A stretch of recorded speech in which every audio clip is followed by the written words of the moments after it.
스바냐 3장 1절에서 20절입니다. 패역하고 더러운 곳 포악한 그 성읍이 화 있을진저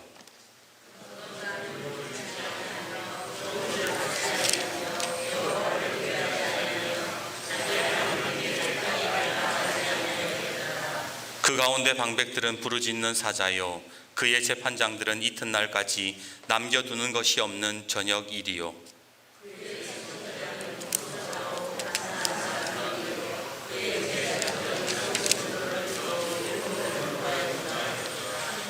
그 가운데 계시는 여호와는 의로우사 불의를 행하지 아니하시고 아침마다 빠짐없이 자기의 공의를 비추시거늘 불의한 자는 수치를 알지 못하는도다.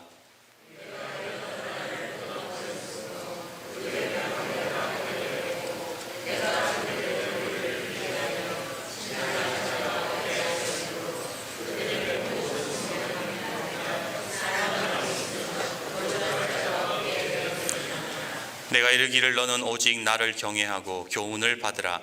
그리하면 내가 형벌을 내리기로 정하기는 하였지만 너의 거처가 끊어지지 아니하리라 하였으나 그들이 부지런히 그들의 모든 행위를 더럽게 하였느니라.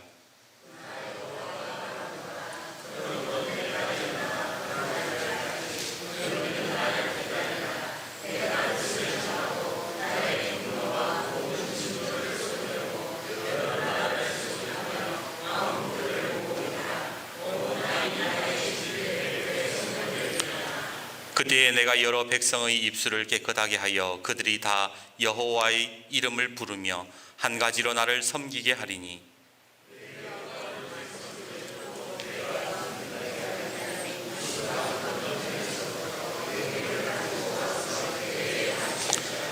그날에 내가 내게 범죄한 모든 행위로 말미암아 수치를 당하지 아니할 것은 그때에 내가 네 가운데서 교만하여 자랑하는 자들을 제거하여 네가 나의 성산에서 다시는 교만하지 않게 할 것임이라.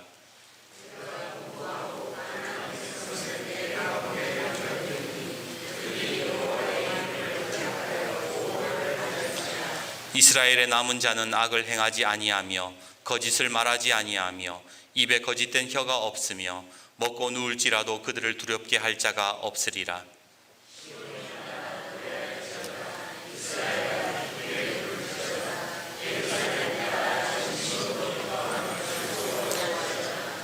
여호와가 내 형벌을 제거하였고 내 원수를 쫓아냈으며 이스라엘 왕 여호와가 내 가운데 계시니 네가 다시는 화를 당할까 두려워하지 아니할 것이라.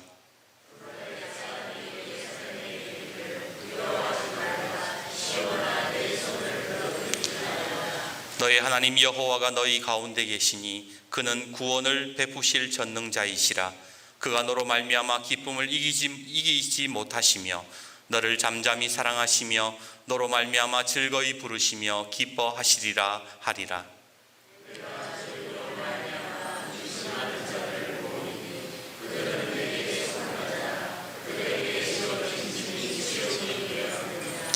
그때에 내가 너를 괴롭게 하는 자를 다 벌하고 저는 자를 구원하며 쫓겨난 자를 모으며 온 세상에서 수욕받는 자에게 칭찬과 명성을 얻게 하리라. 내가 그때에 너희를 이끌고 그때에 너희를 모을지라. 내가 너희 목전에서 너희의 사로잡힘을 돌이킬 때에 너희에게 천하 만민 가운데서 명성과 칭찬을 얻게 하리라. 여호와의 말이니라. 아멘. 주보 앞면에 보시면 그림 하나가 있습니다. 이 그림의 제목은 메두사호의 뗏목이라는 제목의 작품인데 실화를 다룬 아주 유명한 작품이지요. 여기 뗏목에 있는 사람들은 원래 메두사호라는 큰 전함에 타고 있었던 사람들이었습니다. 그런데 암초로 인해 배가 파손되는 바람에 그들은 뗏목에 몸을 의지하게 됩니다. 끝이 보이지 않는 바다를 표류하며 그들은 굶주림과 병마와 갈증을 견뎌야 했지요. 늘 그렇지만 이런 악조건 속에서는 두 부류의 사람이 존재합니다. 희망을 놓지 않고 필사의 몸부림을 치는 사람들, 그리고 절망하는 사람들. 마찬가지로 화가도 이 두 부류의 사람들을 구분했는데 좌측과 우측으로 나누어서 이렇게 그림을 그렸어요. 좌측의 사람들을 한번 보십시오. 우리에겐 더 이상 소망이 없다고 절망하면서 널브러져 있는 사람들이 있고, 우측에 있는 사람들은 여전히 희망을 버리지 않은 채 자신의 옷을 벗어 흔들면서 끊임없이 구조를 요청하고 있습니다. 화가가 이 그림을 그리면서 이 그림을 통해서 이야기하고 싶었던 게 뭔가? 결국 이 세상은 희망을 잃지 않는 자들을 통해서 구원을 얻게 된다는 거예요. 우리 하나님께서는 잠언 26장 16절에 이렇게 말씀하셨습니다. 대저 의인은 7번 넘어질지라도 다시 일어서거니와 악인은 재앙으로 말미암아 엎드러지느니라. 그렇습니다. 의인과 악인 누구라도 할 것 없이 다 넘어집니다. 세상 살면서 넘어지는 게 사람이에요. 그런데 의인은 일어난다라는 거예요. 왜 일어나는가? 바로 하나님의 강한 팔로 우리를 붙들어 주시기 때문이지요. 그래서 그리스도인들은 넘어져도 소망을 잃지 않는 겁니다. 그러기에 오늘 옆에 분과 한번 인사해 봅시다. 주님의 강한 팔을 의지하십시오. 자, 다시 한 번 더 인사합시다. 다시 일어납시다. 네, 감사합니다. 사실 이스라엘의 역사를 보면 우상 숭배와 타락이라는 암초로 이 이스라엘이라는 배가 파손한 적이 굉장히 많았습니다. 그것도 그럴 것이 이 이스라엘 호에는 제대로 된 선장들이 거의 없었기 때문입니다. 다윗과 솔로몬 이후 이스라엘이 남과 북으로 갈라지잖아요. 이후 남왕국 유다에는 20명의 왕들이 있었고요. 북이스라엘에는 19명의 왕들이 있었습니다. 자, 총 39명의 왕들이 있었는데 이들 중에 제대로 된 왕들이 과연 몇 명이 있었을까요? 황당하게도 북이스라엘 19명의 왕들 중에서는 단 한 명도 제대로 된 인간이 없었어요. 그렇다면 남유다는 고작 20명 중에 3명만이 하나님의 마음에 합한 자들, 좀 괜찮은 사람들이었다는 겁니다. 이 3명이 누구냐? 여호사밧, 히스기야, 그리고 요시야 임금이라는 겁니다. 그런데 히스기야는요, 좀 이게 애매한 게, 히스기야는 이 3명 중에 들어가기가 좀 애매한 게, 히스기야는 기도로 18만 5천 명을 물리치고 기도하면서 15년의 생명을 연장받은 기도의 사람이었잖아요. 하지만 말년에 이 사람이 교만해가지고 이상한 짓을 합니다. 당시 약해 보였던 이 바벨론 사신이 왔을 때에 자랑질을 참지 못해서 나라의 1급 비밀들을 다 보여줍니다. 그때 하나님께서 히스기야에게 뭐라 그러세요? 너 그 교만에 대해서 네가 자랑한 것 다 모두 바벨론으로 옮겨갈 것이다. 그리고 너에게서 태어나는 후손들은 다 끌려가서 바벨론의 환관이 될 것이다. 하나님이 그렇게 말씀하셨어요. 그러면 어떻게 해야 될까요? 옷을 찢고 죄를 뒤집어 쓰고 하나님 잘못했습니다. 그래야 할 텐데 이 히스기야가 정신을 못 차리고 뭐라고 이야기하는가? 하나님 말씀이 참 좋습니다. 내 살아생전에 나만 평안하다면, 쉽게 말해서 나만 괜찮으면 다 괜찮다라고 이야기를 했다라는 거예요. 쉽게 말해서 우리의 후손이 다 망하고 노예로 끌려가도 나라 망해도 자기만 괜찮으면 괜찮다라고 했다는 겁니다. 그러면 히스기야가 이 3명 중에 괜찮다고 말했던 이 3명 중에 들어갈 수 있을까요? 없을까요? 저는 빼고 싶어요.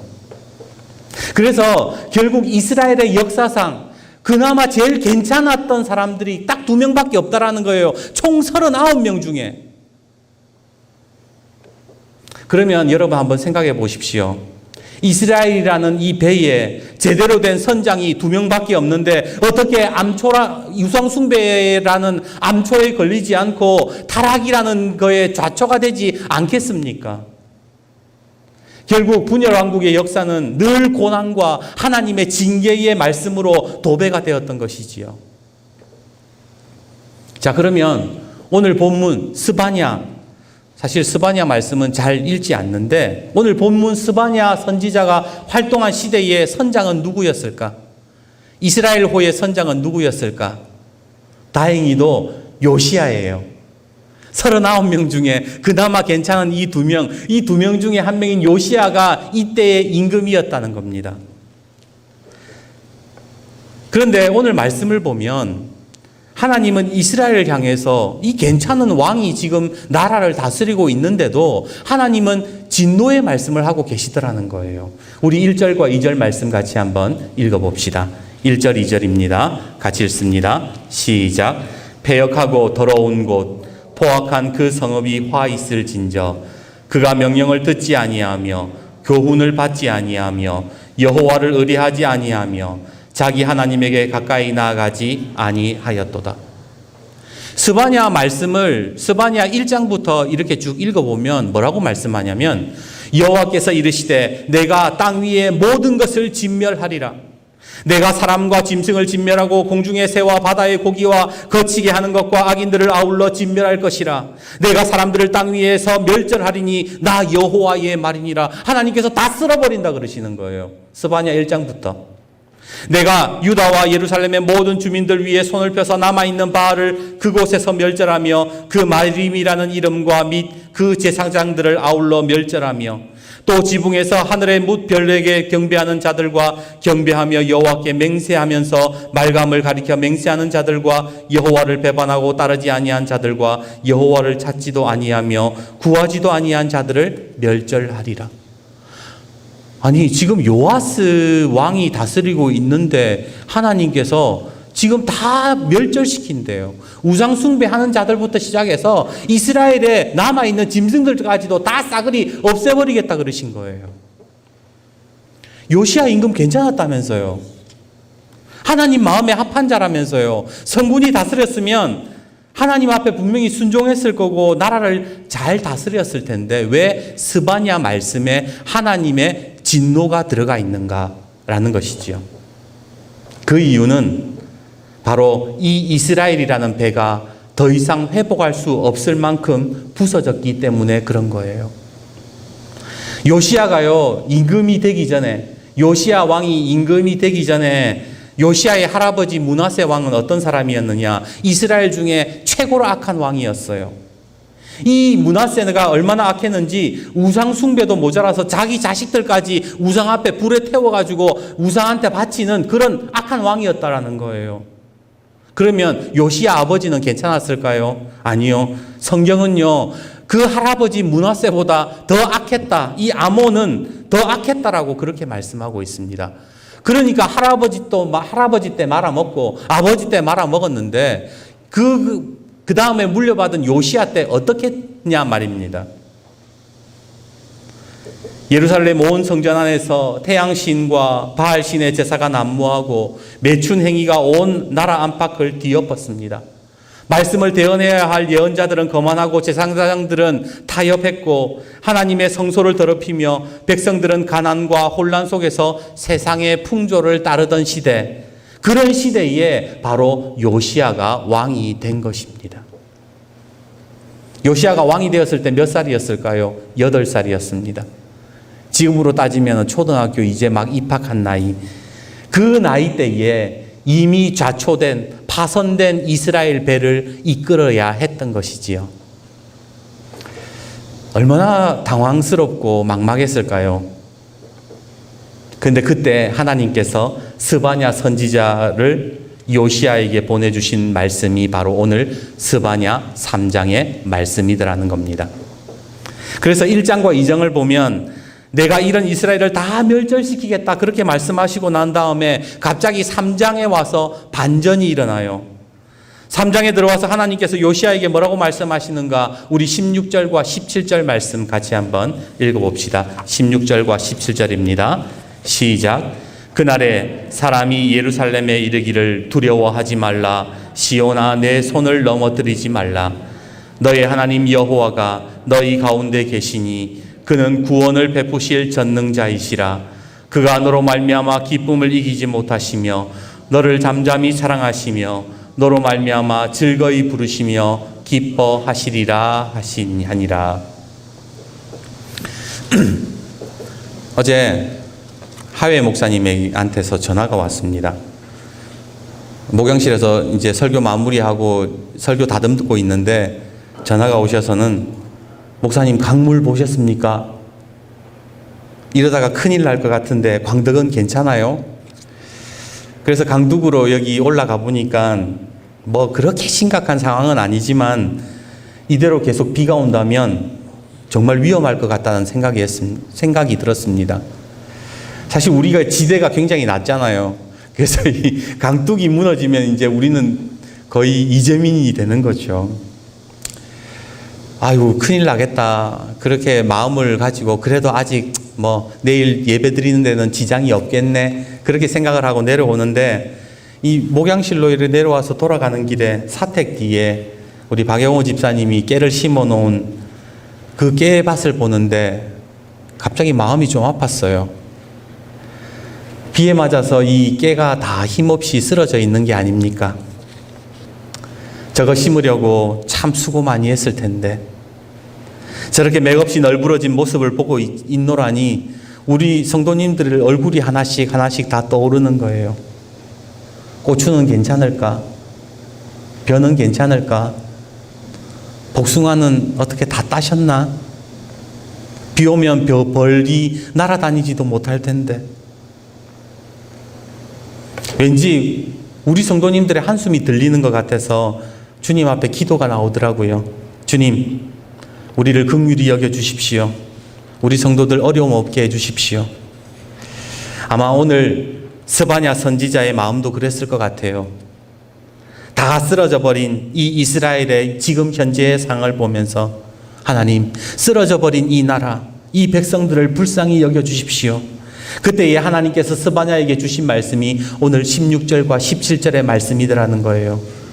그날에 사람이 예루살렘에 이르기를 두려워하지 말라. 시온아 내 손을 늘어뜨리지 말라. 너희 하나님 여호와가 너희 가운데 계시니 그는 구원을 베푸실 전능자이시라. 그가 너로 말미암아 기쁨을 이기지 못하시며 너를 잠잠히 사랑하시며 너로 말미암아 즐거이 부르며 기뻐하시리라. 여기에서 내 손을 늘어뜨리지 말라라는 것은 원어 성경에 보면 기운을 내라 이렇게 돼 있어요. 우리가 힘 빠지면 이렇게 축 늘어지잖아요. 근데 내 손을 늘어뜨리지 마라라는 것은 기운 내라는 거예요. 영어 성경에도 cheer up, 힘내라 라고 돼 있어요. 다시 말해서 하나님께서는 이런 모든 널브러져 있는 상황, 말도 안 되는 감당이 안 되는 이 이스라엘 상황 가운데에 하나님께서 스바냐 선지자를 통해서 뭐라고 말씀하시냐? 더 이상 기죽지 말라는 거예요. 오히려 힘을 내라고 이야기하시는 거예요. 왜 기운을 내라고 하시죠? 왜 힘을 내라고 하시죠? 그 이유는 바로 하나님께서 여전히 이스라엘을 잠잠히 사랑하고 계시고 여전히 이스라엘을 기뻐하고 계신다기 때문이라는 거예요. 12절 말씀 한번 보십시오. 내가 공고하고 가난한 백성들을 네 가운데 남겨두리니 그들이 여호와의 이름을 의탁하여 보호를 받을지라. 여기에서 남아있는 자들, 이 남아있는 자들이 어떤 자들입니까? 바로 11절 말씀. 교만하여 자랑하는 자들을 제거하고 성산에서 교만하지 않게 할 것이다 라고 하시면서 다시 13절을 보세요. 이스라엘의 남은 자는 악을 행하지 아니하는 자, 거짓을 말하지 아니하는 자, 입에 거짓된 혀가 없으며 누울지라도 그들을 두렵게 할 자가 없으리라. 하나님 외에 두려워하는 것이 없는 사람들을 하나님께서 뭐 하셨다? 남겨놓으셨다라는 거예요. 그렇습니다. 하나님께서 지금 스바냐 선지자를 통해서 네가 다시 힘을 내야 될 이유, 네가 다시 하나님을 의지하는 가운데에 다시 손을 늘어뜨리지 말아야 될 이유는 하나님이 사랑하시기 때문이고 첫 번째. 두 번째는 바로 하나님을 사랑하는 자들, 하나님을 의지하는 자들을 여전히 남겨두셨기 때문이라는 거예요. 열왕기 19장에 보면 가장 위대한 선지자였던 엘리야가 하나님 앞에 절망해서 죽여달라고 기도했던 때가 있잖아요.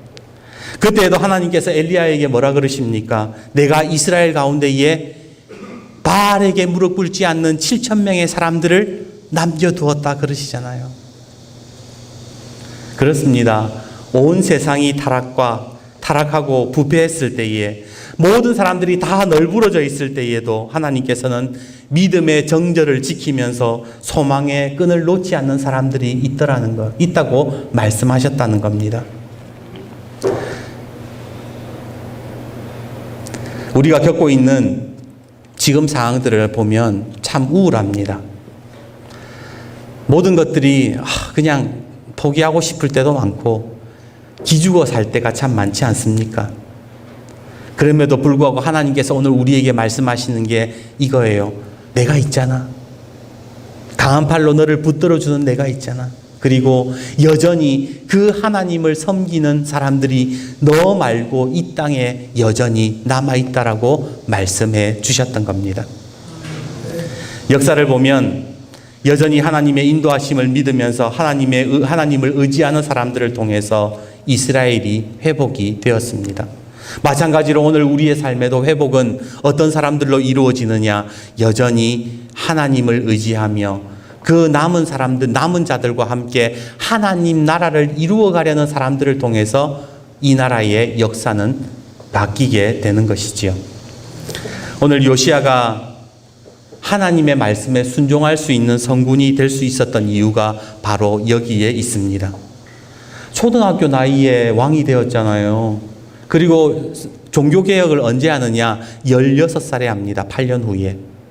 그런데 이 말도 안 되는 상황들을 어떻게 혼자서 감당할 수 있겠습니까? 이미 다 자초된 배에 자기 혼자서 무엇을 할 수 있겠습니까? 그런데 하나님께서 오늘 스바냐 선지자를 통해서 하시는 말씀, 내가 있잖아. 강한 팔로 너를 붙들어주는 내가 있고, 여전히 이 타락하고 부패한 세상 속에서도 하나님 말씀 의지하면서 몸부림치는 사람들이 있어. 그 사람들과 함께 역사를 이루어가라 라고 말씀하셨기 때문에 요시야가 바로 성군이 될 수 있었던 거예요. 종교개혁을 할 수 있었던 겁니다. 그래서 열왕기하 23장 4절에서 7절을 보면 이렇게 말씀합니다. 왕이 대제사장 hil기야와 모든 부제사장들과 문을 지킨 자들에게 명령하여 바알과 아세라와 하늘의 일월 성신을 위하여 만든 모든 그릇들을 여호와의 성전에서 내다가 예루살렘 바깥 기드론 밭에서 불사르고 그것들의 재를 베델로 가져가게 하고, 옛적에 유다 왕들이 세워서 유다 모든 성읍과 예루살렘 주위의 산당들에서 분향하여 우상을 섬기게 한 제사장들을 폐하며, 또 바알과 해와 달과 별대와 하늘의 모든 별에게 분향하는 자들을 폐하고, 이 요시야가 바로 하나님을 섬기는 사람들, 여전히 이 세상과 대결하면서 타협하지 아니하고 하나님 앞에 무릎 꿇는 자들과 함께 뭐예요? 성전 개혁을 이루어 갔다라고 말씀하더라는 겁니다. 그리고 23장 25절은 이렇게 마무리합니다. 요시야와 같이 마음을 다하며 뜻을 다하며 힘을 다하여 모세의 모든 율법을 따라 여호와께 돌이킨 왕은 요시야 전에도 없었고 후에도 그와 같은 자가 없었더라. 오늘 하나님께서는 이 말씀을 통하여서 저와 여러분에게 동일하게 말씀해 주고 계십니다. 우상 숭배와 타락으로 무너진 세상, 질병과 고통으로 얼룩진 세상, 낙심하고 두려워하지 말고 하나님의 나라를 이루어가라고 말씀하고 계시더라는 겁니다. 예전에 여러분 독도는 우리 땅이라는 노래 모르는 국민들이 없을 겁니다. 이 노래는 박인호 씨가 작곡을 했는데, 이 박인호 씨가 이런 노래도 만들었어요. 제목이 뭐냐면 대한민국 싸우지 마.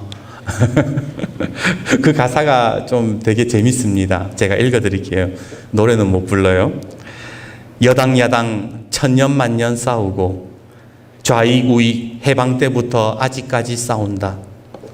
노사파업 죽자사자 밤새 싸우고 잡초 약초 민초 골초 뒤엉켜 싸운다. 참교육과 공교육은 나 몰라라 싸우고 어린 청춘 사교육에 시들어간다. 촛불 시위 몸싸움에 하루 해가 저물고 삼천리 반도 금수광산 눈만 뜨면 싸운다. 대한민국 아름다운 나라 정말 좋은 나라 5,000년 찬란한 역사 제발 더럽히지 말고 제발 싸우지들 마.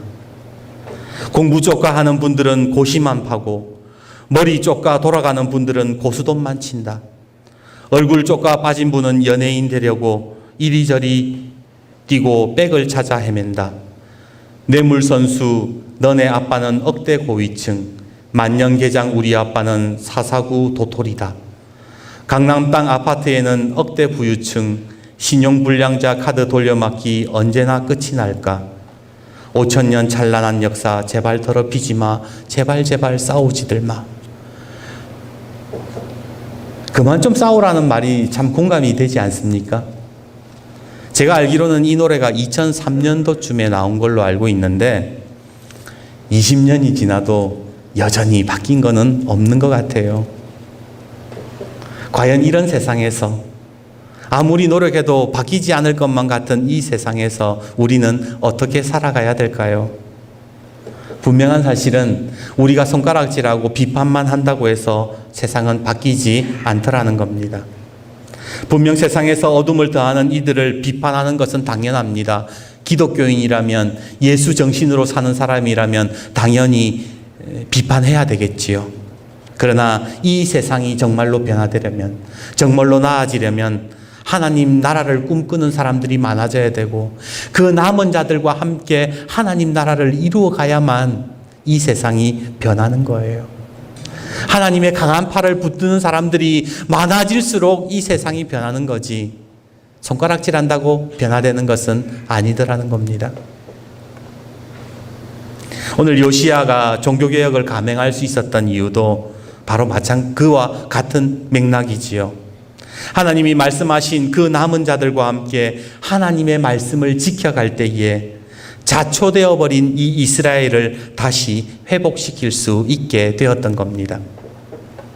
이런 때일수록 예수님의 마음을 품고 울고 있는 자들의 눈물을 닦아주고 길 잃은 사람들을 찾아가고 배고픈 이들에게 상을 차려주는 그런 은혜, 그런 삶을 살아가는 사람들이 많아질수록 이 세상이 바뀌어지는 거죠.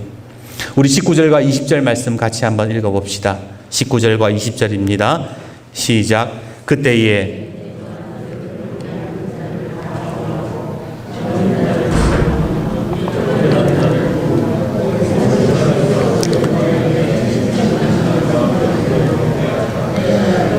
너희를 이끌고 그때에 너희를 모을지라. 내가 너희 목전에서 너희의 사로잡힘을 돌이킬 때에 너희에게 천하 만민 가운데서 명성과 칭찬을 얻게 하리라. 여호와의 말이니라. 아멘.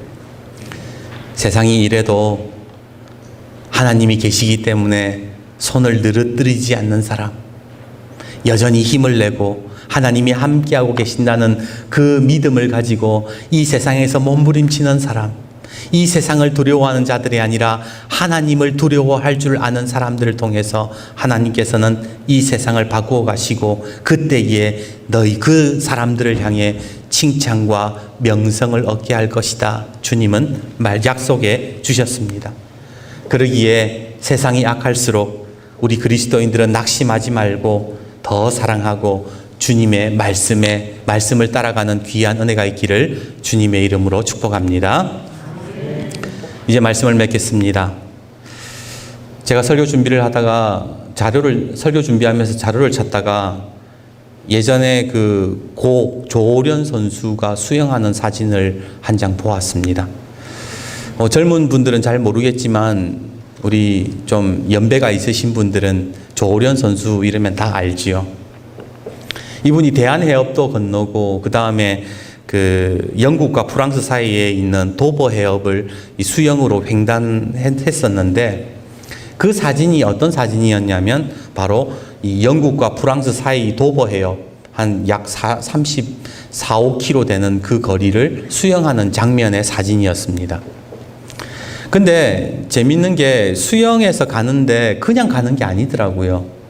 어떻게 돼 있냐면 조오련 선수가 수영을 하면 그 사각 왜 양식장처럼 사각 틀에다가 이 조오련 선수를 딱 가다 놓고 밑에 그물을 딱 받친 채로 이 해협을 건너더라고요. 왜 그런 가두리 양식을 치는가 봤더니 상어떼에게서 이 수영 선수를 보호하기 위함이래요. 뭐 우리나라에도 뭐 가끔씩 상어가 출몰하지만 외국에는 상어가 워낙 많다 보니까 이 수영하는 사람들을 공격하는 거죠. 그래서 이 당국에서 이 조호련 선수가 수영에만 전념할 수 있도록 바로 밑에다가 그물을 탁 쳐서 같이 배가 호위하는 장면의 사진이었던 겁니다. 요시야가 온갖 우상들을 불태우고 타락한 백성들을 바로 세우려고 할 때에 어려움이 없었을까요? 아니요. 어려움 참 많았을 겁니다. 우리가 살아가면서 왜 어려움이 없겠습니까? 왜 힘든 게 없겠습니까? 마귀는요, 우리가 하나님 말씀대로 제대로 살려고 하면 더 기승 부리고 우리를 더 괴롭힙니다. 그런데 하나님께서 성령의 그물로 요시야를 보호하셔서 그 이스라엘을 회복시켜 나가셨던 것처럼 오늘 하나님께서 우리의 삶에 성령의 그물로 우리를 보호하고 계십니다. 그러기에 우리는 열심히 수용만 하면 되는 거예요. 열심히 내가 맡은 자리 속에서 열심히 살아가기만 하면 되는 거예요. 그러면 그때에 하나님께서 남은 자들을 우리에게 붙여주시는 거예요. 만남의 축복이라는 게 그런 거예요. 내가 하나님 말씀대로 몸부림치면서 살 때에 그 몸부림치는 자들이 같이 함께 해주는 것. 다윗이 그 힘들고 어려웠을 때에 그와 함께한 400명이 왜 함께했습니까? 바로 다윗이 그런 몸부림을 칠 때에 하나님께서 그런 자들을 만나게 해주셨잖아요. 마찬가지로 오늘 우리가 가정에서 아니면 직장에서 우리의 삶의 자리 속에서 하나님 말씀대로 몸부림치려고 할 때에 하나님께서는 성령의 그물로 우리를 보호하시고 같이 몸부림치는 자들을 함께 붙여주셔서 하나님 나라를 이루어가게 도와주시더라는 겁니다. 그러기에 손을 늘어뜨리지 마십시오. 힘내십시오. 깨밭이 좀 무너져도 고추가 다 탄저병 때문에 내 속도 다 썩어 빠져도 복숭아가 좀 많이 떨어졌어도 힘내십시오. 하나님이 함께하고 계십니다. 기도하겠습니다.